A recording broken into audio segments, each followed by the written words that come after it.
guys, my name is Kate Williamson, and today I'm going to be talking to you guys about Hollywood Abroad, and how Hollywood goes beyond the United States, and how, the movie making and the film industry and TV series and all that are really becoming super international, and all these different international companies are getting involved and are now producing products that the United States is playing, and just really how the mass media system has grown throughout Hollywood. So I have a PowerPoint that you guys can follow along with.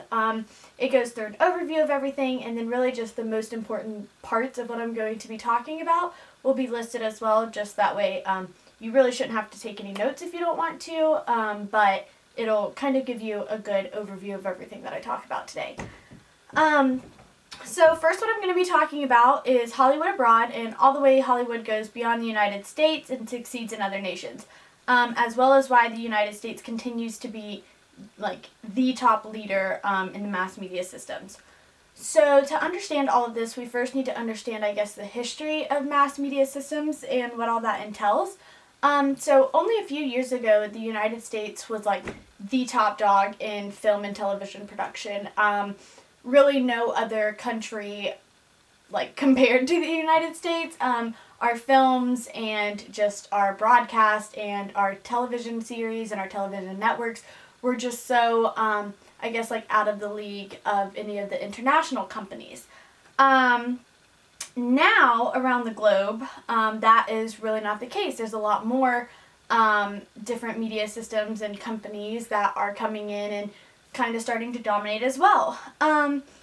Most of movie and television productions were made in the United States and had little competition from international companies. The concentration of media ownership, also known as media consolidation or media convergence, is a process where fewer individuals or organizations control increasing shares of the media. So that basically means, if you go to the next slide of my PowerPoint, it lists some of the companies that the United States owns.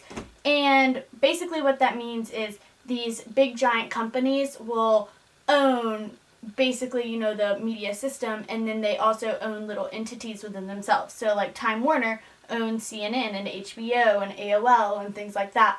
So it's really just these few big companies that there's like 6 of them that really control what the media is doing, what film is doing, what TV is doing, and how all of those things kind of come together on a national and international level.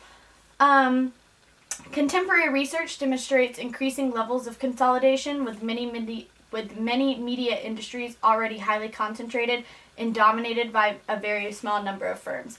So that basically goes back to what I was just saying, how like these 6 big media corporations own basically all of the media world and what films are being produced and what TV shows are going on air, and really like what we see and what we pay money to see in theaters or through streaming devices and things like that.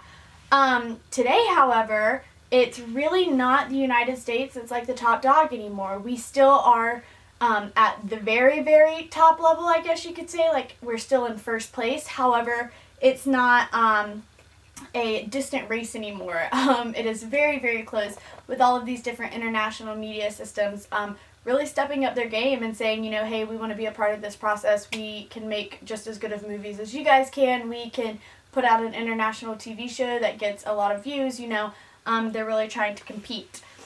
So, America owns Time Warner, Disney, Viacom, News Corp, Comcast. Comcast is actually, they own NBC, which is the largest cable provider. NBC has been around since like 1926, I believe, and they have just grown and grown. They're actually one of the largest companies as of today. So other nations, like globally, I guess you could say, are Sony. Japan owns Sony, and the BBC is owned by the United Kingdom, which is also very big.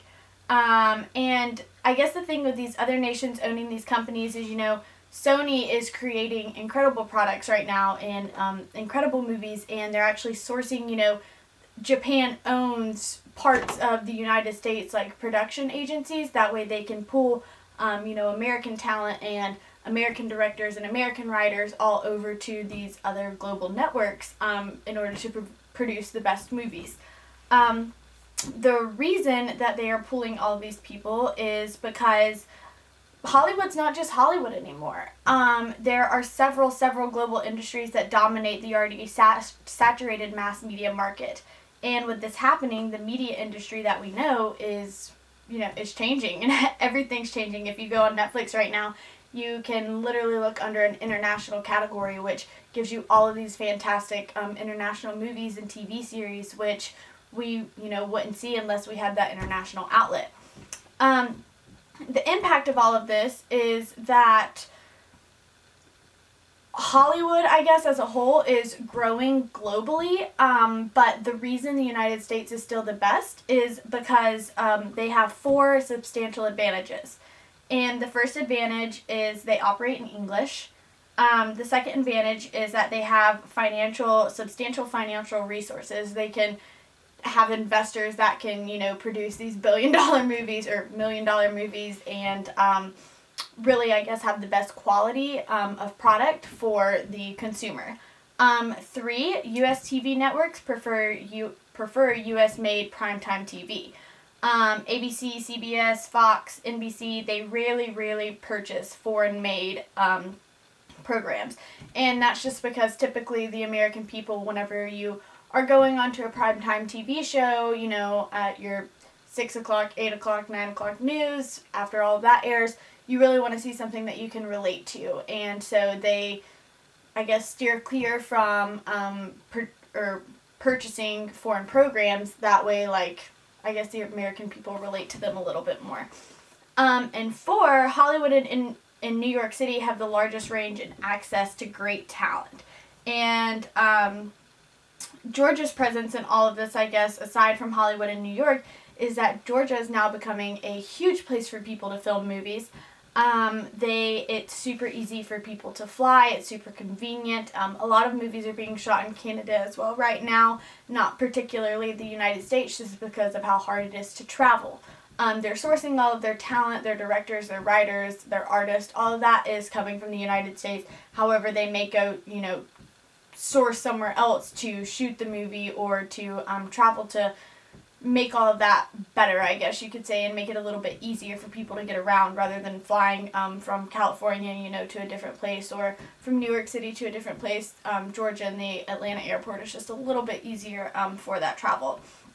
So what can we learn from all of this and all of my rambling? We can learn that over time the media industry may no longer be controlled by the United States.